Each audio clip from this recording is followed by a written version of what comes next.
તમે રીંગણાનું શાક તો ઘણીવાર ખાધું હશે, પણ જો આવી રીતે ભરીને રીંગણાનું શાક બનાવશો તો ખાવાની કંઈક મજા અલગ આવી જાય. તો આપણું શાક બનીને કમ્પ્લીટ થઈ ગયું છે. તમે જોઈ શકો છો એક નંબર શાક બન્યું છે ને તમે પણ ઘરે બનાવવાની ટ્રાય કરજો. જુઓ તમે એક નંબર બન્યું છે. હેલો યુટ્યુબ ફેમિલી, કેમ છો? મજામાં થશો તો સ્વાગત છે તમારું અમારી ચેનલમાં વિલેજ રસોઈ બોયમાં. ને આજની આપણી રેસીપી છે કાઠિયાવાડી ભરેલા રીંગણાનું શાક. તો વિડીયોમાં બન્યા રહેજો અને ચાલો આપણે શરૂઆત કરીએ રેસીપી બનાવવાની. તો ભરેલા રીંગણાનું શાક બનાવવા માટે આપણે જરૂરિયાત પ્રમાણે બધો સામાન લઈ લીધો છે. આપણે ભાવનગરી ગાંઠિયા લીધા છે એ આપણે ખાણીમાં એડ કરી દઈશું.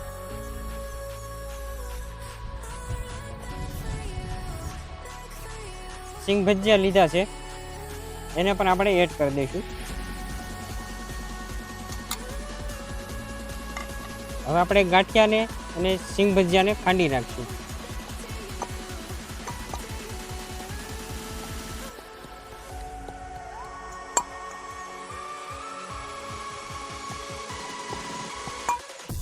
તો આપણો ગાંઠિયાનો અને સિંગ ભજીયાનો ભૂકો કમ્પ્લીટ થઈ ગયો છે.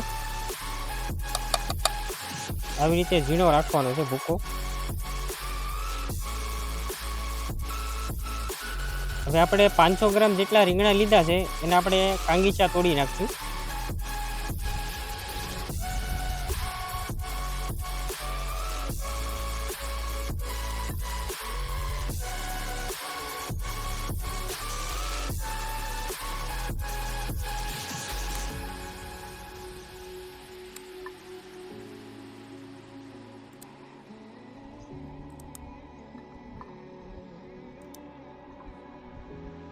હવે આપણે રીંગણાને ધોઈ નાખશું.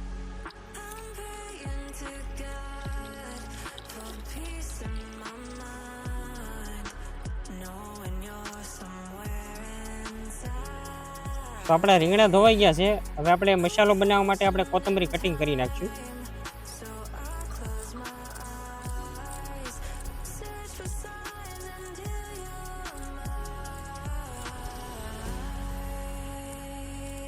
તો આપણી કોથમરી કટિંગ થઈ ગઈ છે. હવે ભાવનગરી ગાંઠિયા અને સિંગ ભજીયાનો ભૂકો છે એમાં આપણે ધાણા જીરું એડ કરી દઈશું.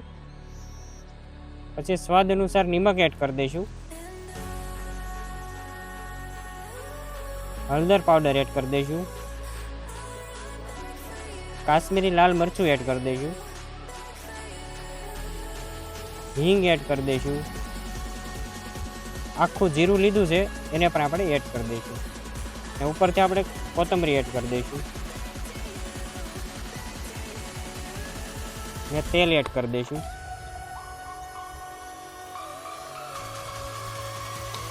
હવે આપણે બધા મસાલા એડ કરી દીધા છે.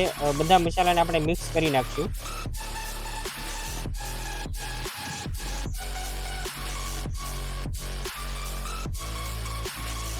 આપણો મસાલો કમ્પ્લીટ થઈ ગયો છે. હવે આપણે રીંગણાને કટિંગ કરી નાખશું. આવી રીતે કટિંગ કરવાના છે અને અંદર આપણે મસાલો ભરી દઈશું.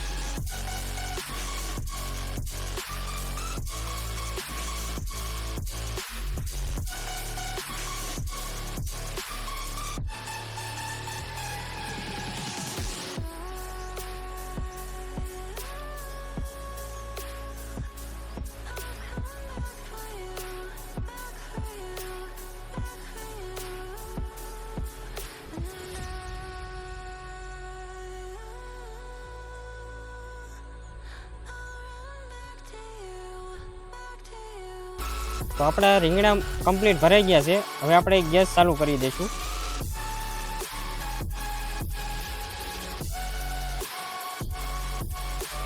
આપણે પેન ગરમ થવા મૂકી દઈશું. આપણી પેન ગરમ થઈ ગઈ છે તો આપણે જરૂરિયાત પ્રમાણે તેલ એડ કરી દઈશું.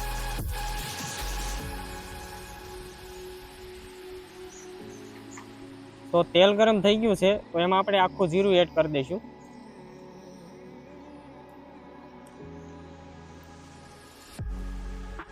હવે આપણે રીંગણા એડ કરી દઈશું.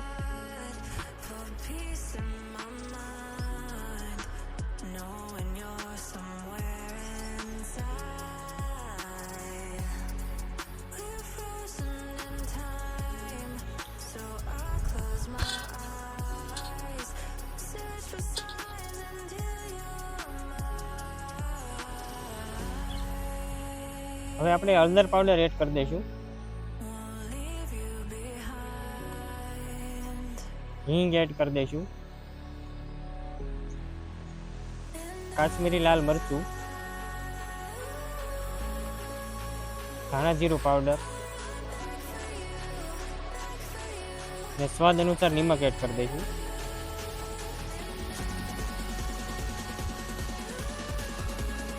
આપણા મસાલા બધા પાકી ગયા છે. હવે આપણે પાણી એડ કરી દઈશું.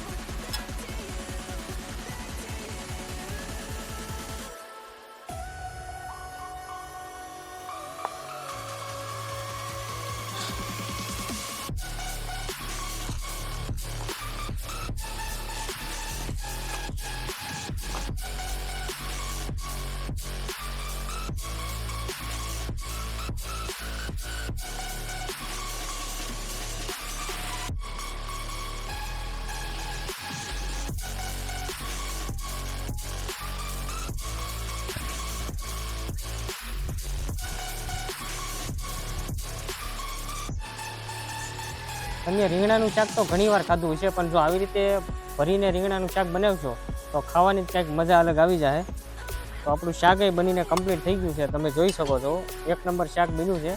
ને તમે પણ ઘરે બનાવવાની ટ્રાય કરજો. જુઓ તમે 1 નંબર બન્યું છે.